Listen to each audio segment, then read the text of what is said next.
Hello my beautiful souls, my name is Sanja, welcome to my channel. Today we're going to be talking about self-love and narcissism and what is the difference. I have a lot of YouTube shorts that some of you have mentioned, oh that sounds like you're a proper narcissist and that's narcissistic, and so today for all of you who can't be asked to Google these things, I've Googled it for you and I'm going to tell you a little bit about them. So, self-love is a state of appreciation for oneself that grows from actions that support our physical, psychological, and spiritual growth. Self-love means having a high regard for your own well-being and happiness. Self-love means taking care of your own needs and not sacrificing your well-being to please others. I can't explain to you how important this is. So important. But before we dive a bit deeper into it, narcissism. Now, it says like, okay, excessive interest in or admiration of oneself and one's physical appearance. However, from psychology perspective, they do mention selfishness. However, selfishness can sometimes be good. So I'm not saying I'm skipping it, but I should just let you be aware that that is not necessarily a bad thing, just depends on how you use it. However, it continues, involving a sense of entitlement, a lack of empathy, which is crucial, and a need for admiration as characterizing a personality type. And psychoanalysis of it, self-centeredness arising from failure to distinguish the self from external objects, either in very young babies or as a feature of mental disorder. So I really hope you were listening to these, because it's completely different. I was raised by one of the narcissists. I've met many of them, probably because I could relate to them because I've had them when I was growing up. Now, after so much experience, meeting so many of them, working on myself of, self-loving myself, putting myself first, making my cup full and runneth over, working on me not being naive, me allowing people to show me who they are without my empathy. There is boundaries on empathy. If you don't have boundaries, it's gonna backfire. It can really be bad for you. So healthy person has empathy. Healthy mentally, has empathy. So it's only and narcissists don't. And I think that's one of the biggest difference. Narcissists can maybe behave like other people behave because they can see, okay, that person behaves like that. They got that admiration, they got that approval. So I'll just copy that, but they don't feel it inside.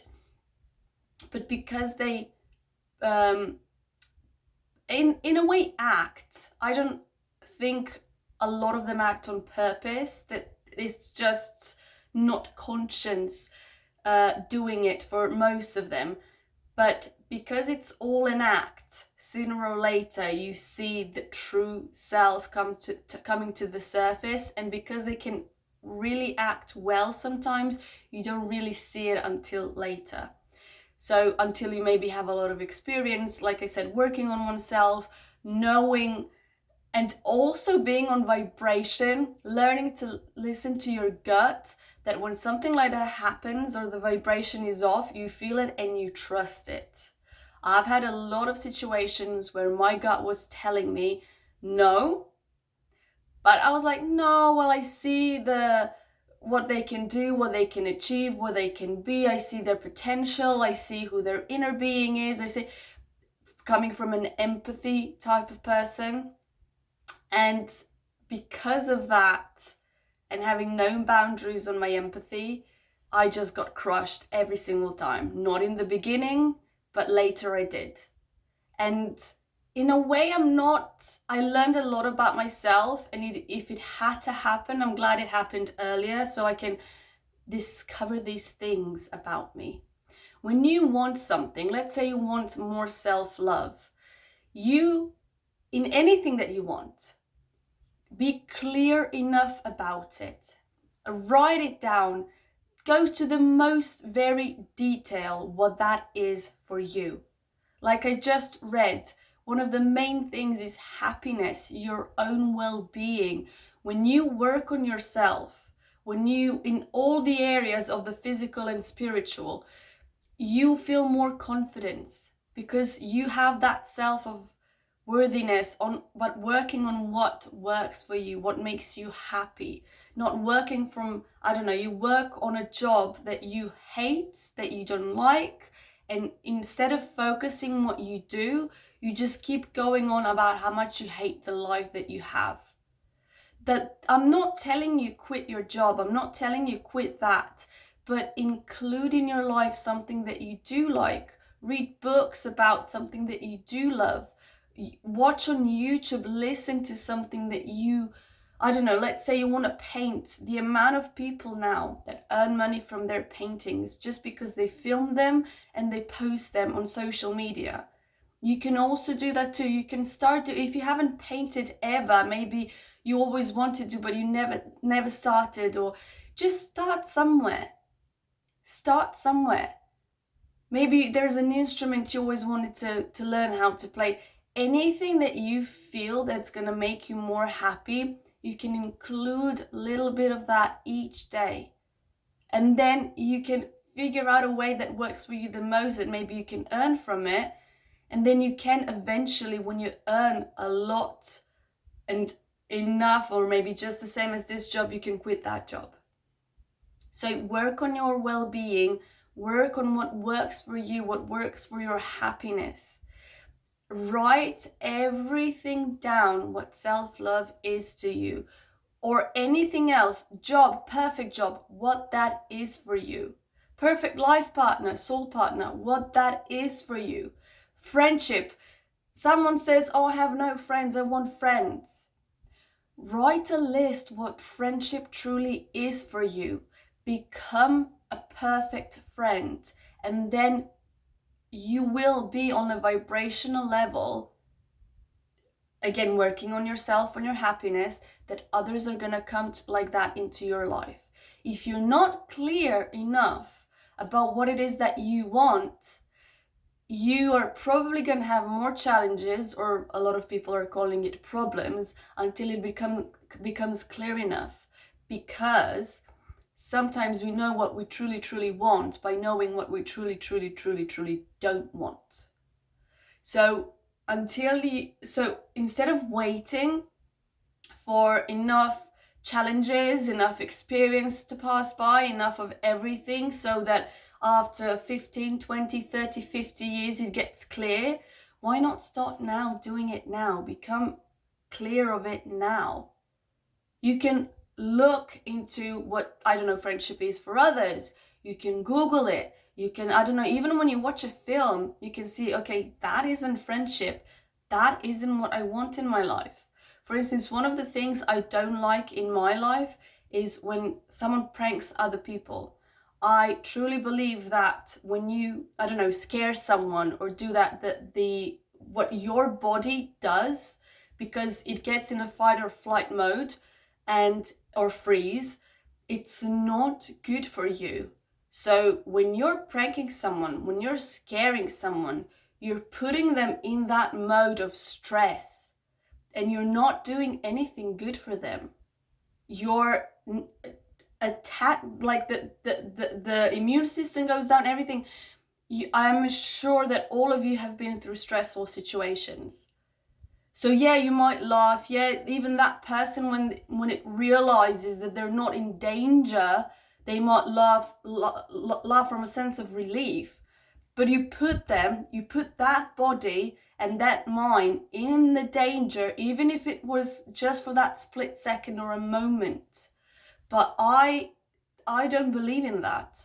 I genuinely think if you love a person, if you want other people's happiness, that you're gonna, if you're gonna make surprises, you're gonna make them nice surprises. You're not gonna scare them. You're not gonna prank them. You're not gonna put them in that fight, flight, or freeze mode. It's just, for me, it's just ridiculous.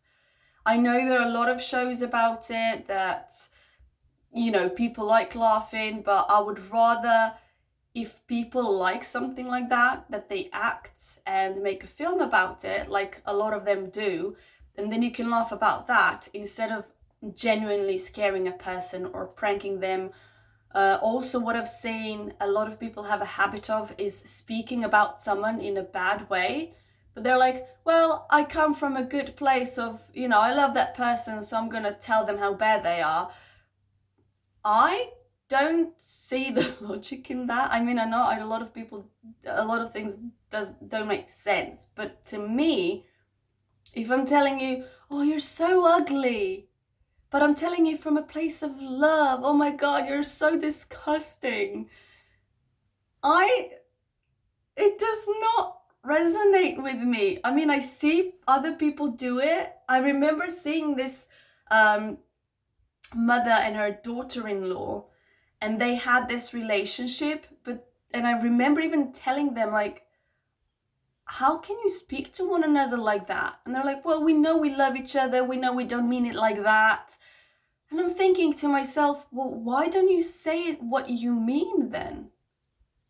Why don't you just say, I love you, I appreciate you, thank you for being in my life, thank you for being this such an amazing and wonderful person. I'm asking you now, what makes you feel better? Me telling you how, oh, you're so disgusting, or me telling you, you're such an amazing and wonderful person, thank you for being here, I appreciate you, thank you for making this world even a better place because you're in it. Maybe you can't see it, but you're so wonderful. And I just want to hug you and tell you how much I love you. And I'm really hoping that one day, if you don't see it now, you'll be able to see how beautiful you are, how smart you are, how you can achieve so many, your potential. You're so much more than you think. You're such an amazing, beautiful, wonderful being. Now tell me which one felt better. I can say it from the same place. But telling someone something bad? Even how does it make you feel saying that? I mean, I don't know. I'm really hoping I'm not the only one. I mean, I know I'm not the only one thinking like this. I'm just hoping that you can be aware of these things. I'm not mocking you. I'm not trying to put you down if you're one of these people that are just maybe used to doing these things. I'm not trying to tell you you're a bad person. I'm not trying to tell you anything like that. I'm just trying to make you aware of the things, how your actions can have, even the actions you think are not as harmful can actually have some harmful effects. Just to be aware of what you're saying, from what place it's coming from. Maybe if you don't see yourself as someone who's worthy of love, self-love, you can't really express that to others. I'm not saying you can't love the other person. I'm just saying that maybe you telling another one that you love them and how much they're worthy and how much you appreciate them, maybe it becomes hard for you because you can't really say it to yourself. Sometimes even that happens. Not to all of the people, but to some. If you're hard on yourself, sometimes it's really out of that zone. I'm not comfort zone, just any zone, to step out of it, just to tell someone how much they mean into your life and how much you appreciate them.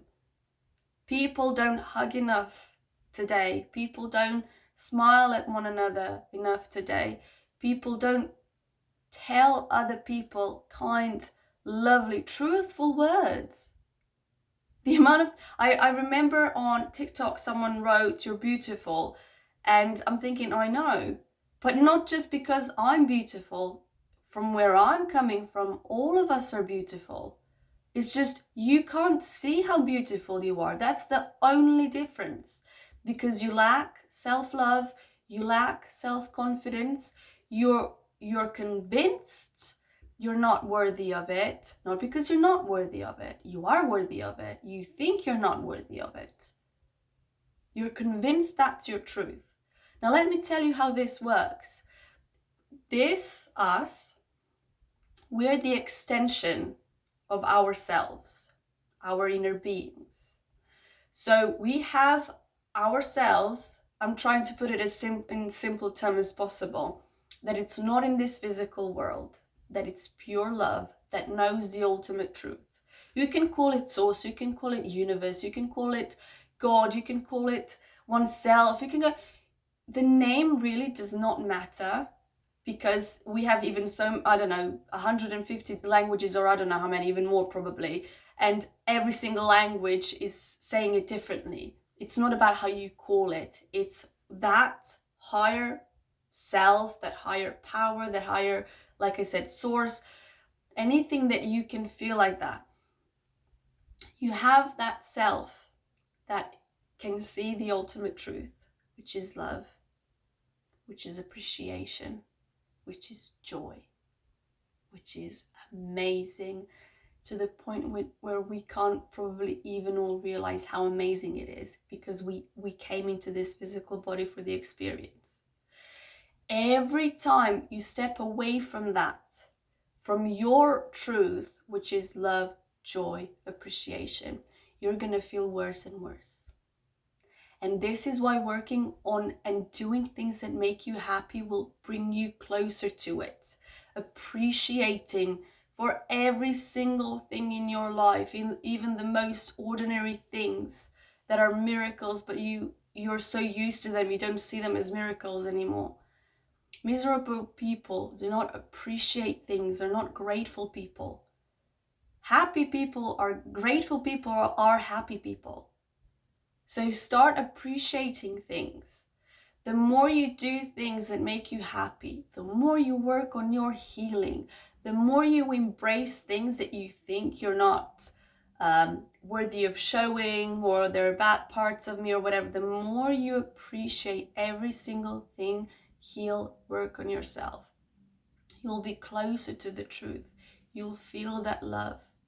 Love comes from within. Love comes from the source. Love comes from that higher. Love does not come from outer other people. Love isn't gonna come from others to you so that you can feel love. Love comes from the non-physical, from yourself. I'm really hoping this is gonna sink in, because a lot of people want to, I don't know, I wish that person understood me, because when they understand me, maybe they can love me. But because I'm so down now, the only thing you can do is maybe bring other person that you want to understand you and love you, which are two completely different things, but never mind, come down on your vibration. But now that they're on that vibration, instead of love vibration, they're on miserable vibration. They can't even express that love and can't love you in the way that you want to be loved, because you're down here. But keep in mind that once you're in the vibration of love, which means you do love yourself, you're not going to need love from outside anymore, because you already have love, you feel love. However, you will appreciate more people on the same vibration that also love themselves, and together you can multiply that, and you can share that to others. Not just soul partners, friendships. Maybe your family members will raise their vibration. So many other ways of doing that. So many other different people. But if you're down here and asking someone to love you, which they can, but you're not even going to let that one in when you're down here, you're maybe gonna give love and give yourself and give more, but you're blocking the love entering, not on purpose. But like I said, if you feel you're not worthy of love, if you feel down, if you feel that's never going to happen to you, if you're convinced that's never going to be like a possibility for you, this is where changing belief starts. This is why I have emotional guidance scale, link those down below. This is why I talk about to embrace the parts of you that you think they're not worthy of you. This is why I talk about working on yourself so that other people's opinions don't influence you in a bad way, but that you can look up to someone, that they can inspire you, but ultimately everything comes from you. So I'm not bringing you down, I'm not mocking you, I'm not insulting you, I'm not telling you you're bad, you just have a habit that you need changing. You maybe had parents that were tough on you, that called it tough love, which love is not tough, let me tell you that. There's no such thing. If it's tough, it's not love. Keep that in mind. That were not showing you what love truly is, and then you just settled for that, or you convinced yourself you're not worthy of love because someone didn't show it to you, and now that's it. But I'm telling you, you can move forward from that. I'm telling you, you can have love. However, currently you're not letting it in because you're not on that vibration and you're here. So look at those videos down below, I'll link them, where you can at least start doing things, how you can learn how to raise vibration, and then you can do them. Obviously, if you just learn and you don't practice things, nothing's going to happen. Like watching a video and someone's doing exercises and they're changing, you're not changing, but you haven't even moved from your seat, or you just, I don't know, got up to get food and drinks. So you have to do the exercises. Also meditation. I mean, meditation is wonderful. It brings you awareness. When that moment comes of self-doubt, or you feel that old habits are coming back, you can be aware in that moment and say, no. I'm choosing this, not this anymore. We need to rewire our brain for this. And also, it's just that I'm honestly, just try meditation. Start maybe with 2 minutes, go 5 minutes, 10 minutes, 20 minutes a day should be your top one day. If you need a video on how to meditate, maybe I'll make one. You don't need to do any crossing your legs, nothing. Just sit comfortably, straight back straight. My language is gonna start disappearing soon.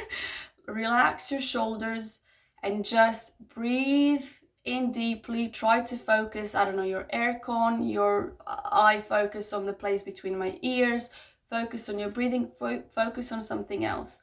Then the thoughts are gonna come to your head. Maybe you'll need to think about them a bit more further, maybe to discover where something is coming from. Maybe you're gonna need to heal from it. But then eventually your thought will come and you'll say, bye-bye. Just go through you and go. Another habit that doesn't serve you, the thought will come in, you're not worthy, this is stupid, we can't do this, nothing's happening, nothing's changing, all of that. And you just go, okay, that's the old habit. Go. I'm relaxing. Sorry, I just saw a cat. So, a lot of things to say. However, I started this video to tell you the difference between self-love and being narcissist, and it went everywhere, but I don't care. When I have something to say, I just let it out. So that is the main difference. There's no bad things, nothing bad about having self-love. It's healthy. It's, I think, a necessity for having a joyous and peaceful life, on working on your own well-being, working on all parts of you, physical, mental, and spiritual. And narcissists are probably never going to be doing this. Narcissists are not going to see the worthiness in anyone else but themselves. But also narcissism comes from actually low self-esteem, no confidence whatsoever. but it's disguised as that because, like I said earlier, they have this sort of false entitlement to them that is serving them almost as seeing like they're confident, but they're actually not. So a person that loves themselves, that is happy, that it's not gonna need outside approval, it's not gonna need, like, I don't know. And person that loves themselves are never gonna wish anyone harm, are not gonna do other people harm, are not gonna feel happy when they insult someone. They're not even gonna insult someone. They're not gonna even have that urge of doing it.